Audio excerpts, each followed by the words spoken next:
ಈ ಸೀಸನ್ ಅಲ್ಲಿ ಜೀವನ ಆದ್ರೂ ಯಾಕೆ ಬೇಕನ್ಸುತ್ ಗುರು. ಡೇ 72 ಇವತ್ ಸಂಡೇ ಅಂಡ್ ಇವತ್ ರೆಸ್ಟ್ ಡೇ ಜಿ, ಗೊತ್ತಲ್ಲ ಪೂರಾ ಚಿತಾಲ್ಪತಾಲ್. ಇವತ್ ಸಂಡೇ ಅಲ್ಲ, ಸ್ವಲ್ಪ ಲೇಟ್ ಆಗಿ ಎದ್ದು ಫ್ರೆಶ್ ಅಪ್ ಆಗಿ ಅಂಡ್ ಸ್ನಾನ ಮಾಡ್ಕೊಂಡ್ ಬಂದು ಚರ್ಚಿಗೆ ಹೋಗೋದಿತ್ತು. ಸೊ ಅದ್ರ ಸಲುವಾಗಿ ರೆಡಿ ಆಗ್ತಿದ್ದೆ. ಅದ್ ನೀವೇನೇ ಹೇಳಿ ಗುರು, ನೀವು ಒಂದ್ ಬೆಸ್ಟ್ ಶೇಪ್ ಅಲ್ಲಿ ಇದ್ದಾಗ ನಿಮ್ಗೆ ಅದೊಂದು ಡ್ರೆಸ್ ನೀವು ವೇರ್ ಮಾಡಿದಾಗ ಅದ್ ಪರ್ಫೆಕ್ಟ್ ಆಗಿ ಕೂರುತ್ತಲ್ಲ, ಅವಾಗೊಂದು ಆಗೋ ಖುಷಿನೇ ಬೇರೆ, ಅವಾಗೊಂದು ಆಗೋ ಫೀಲೇ ಬೇರೆ. ಸೊ ಅದಕ್ಕೆ ನೀವು ಬೇಗ ನಿಮ್ ಬಾಡಿನ ಒಂದ್ ಒಳ್ಳೆ ಶೇಪ್ ಅಲ್ಲಿ ಇಟ್ಕೋರಿ.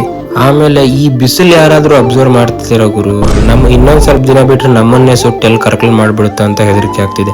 ದೇವ್ರು ನಿಂಗೆ ಒಳ್ಳೇದ್ ಮಾಡ್ತದ, ನಿನ್ ಜನ್ಮಕ್ಕೆ ಹೋಗೋ. ಏನ್ ಬಿಸಿಲು ಗುರು ಇದು, ಸ್ವಲ್ಪ ಹೊರಗೆ ಹೋಗಕ್ಕಾಗಲ್ಲ, ಎಲ್ಲೂ ಹೊರಗಡೆ ಅಡ್ಡಾಡಕ್ ಆಗಲ್ಲ, ಏನು ಮಾಡಕ್ಕೆ ಆಗ್ತಿಲ್ಲ, ಅಷ್ಟು ಬಿಸಿಲು ಸ್ಟಾರ್ಟ್ ಆಗಿದೆ ಈಗಂತೂ. ಅಣ್ಣ ನನ್ನ ಕೈಲಿ ಆಯ್ತಾ ಇಲ್ಲ, ಅಯ್ಯೋ ಅಣ್ಣ ನಾನ್ ಸತ್ತೋದಂಗ ಆಗೋಯ್ತಾ ಇದ್ದೇನೆ. ಅಂಡ್ ಏನಂದ್ರೆ ಈ ಬಿಸಿಲಲ್ಲಿ ತಣ್ಣಗಿರೋ ಕಬ್ಬಿನಲ್ಲಿ ಕುಡೋದ್ ಮಜಾನೇ ಬೇರೆ.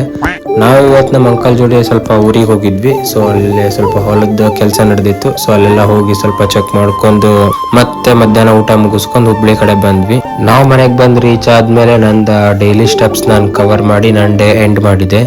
ಇವತ್ತಿಗಿಷ್ಟೇ, ಮತ್ ನಾಳೆ ಒಂದು ವರ್ಕೌಟ್ ಸೆಷನ್ ಜೋಡಿ ಸಿಗೋಣ. Stay fit and focused. ಸಿಗುವ ನಾಳೆ. ಟಾಟಾ.